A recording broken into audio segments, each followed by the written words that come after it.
Hello everyone, my name's Mrs. Wright. I work in the Lemons at Orchard Infant School and I'm also the Elsa. And do you know who this is? It's Tigger. Now Tigger, as you can see, he's got his binoculars and he's been outside in the garden looking for butterflies and worms and snails and having great fun. But he's come in now because he says he's feeling a bit sad and he's a bit worried, aren't you, Tigger? He's a bit worried about when he's going to see his friends again and how long he's got to stay at home for, and he's come in to have a chat with me because it is nice, isn't it, Tigger, to have a chat if you've got some worries. And I've told Tigger that I found a really good book called The Huge Bag of Worries. So he's very excited. No, don't stop bouncing, please. You have to stay still. He's really excited about coming in to see the story. Tigger, stay still for me, please. He's really excited about it. So I'm going to pop him back over here and then I can read you and Tigger the story too. Is that okay, Tigger, if I read it to the children? Because do you think they would like the story too? Okay, so just wait. Ooh, sit still, Tigger. I'm going to put you there so you can listen really nicely. Stay still. Good boy. Here we are. The Huge Bag of Worries. And this book is by Virginia Ironside. I'm just going to show Tigger the front cover. Okay, Tigger. Okay, right. Okay, here we go.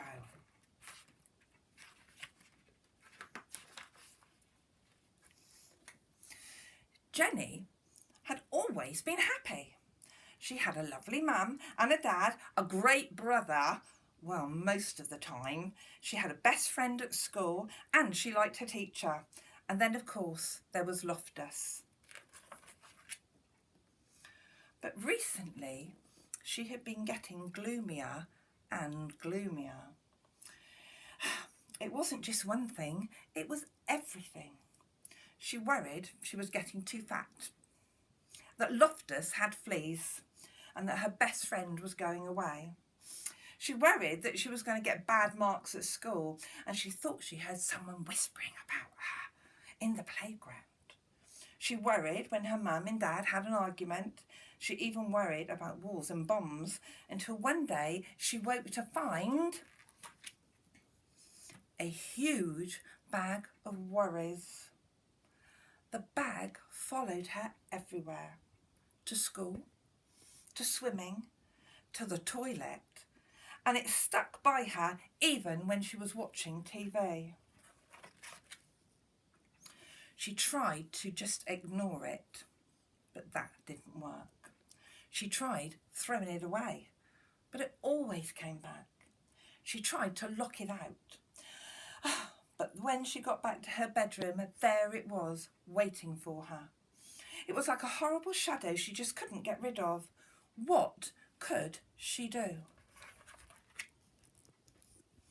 She asked her brother for help, but he was busy with his computer game, and all he said was, "I don't want to know what you're talking about. I don't have any worries."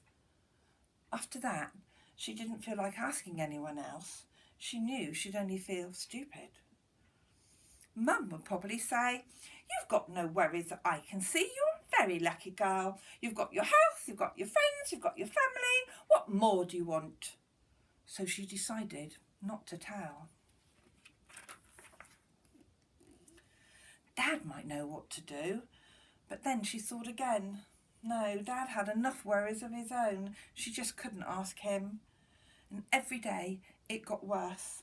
The bag got bigger and bigger and bigger. She couldn't sleep because it kept tossing and turning beside her all night. To make matters worse, the bag dragged around her feet so much when she was walking to school that she was late, and then the teacher was cross. Jenny couldn't tell her what happened, and anyway, she knew what she would say. "You've got too many worries. In future, leave that bag at home." When Jenny told her best friend about the bag, she suggested that Jenny locked it up in the cupboard and tried not to think about it. "That's what I do," she said. But it just didn't work. Even Loftus couldn't help. He tried his best and he barked like mad, but the bag stood its ground. One morning, Jenny woke up, got dressed and walked down the road. She had had enough. The tears started rolling down her cheeks. She sat on a garden wall and put her head in her hands. She thought that she would have to live with the bag forever. Then she heard a voice, and looking up, she saw the kindly face of the lady, the old lady who lived next door. "Goodness," said the old lady, "what on earth is that huge bag of worries?" Through her tears, Jenny explained how it had followed her for weeks and got bigger and bigger and just would not go away. "Now, let's open it up and see what's inside," said the old lady. But Jenny said she couldn't. If she opened the bag, the worries might jump out, and then what would happen? "Nonsense," said the old lady firmly. "There's nothing a worry hates more than being seen. If you have any worries, however small, the secret is to let them out slowly, one by one, and show them to someone. Then they'll soon go away." So Jenny opened the bag. The old lady sorted the worries into groups. Jenny was astonished to see how small they looked when they were out into the open.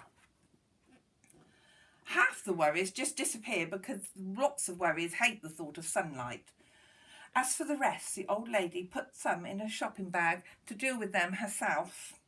Some she sent packing because she said they belonged to other people. Some she just blew a kiss to. And some she said were worries that everybody had, even Jenny's family, her friends and her teacher. And as for the bag, they threw it away. Everybody has worries. Good thing to do is to share them. As the old lady said, the worries don't like it if they're shared. So if you've got any worries, see if you can find someone you can talk to. Mum, dad, brother, sister, the dog, the goldfish.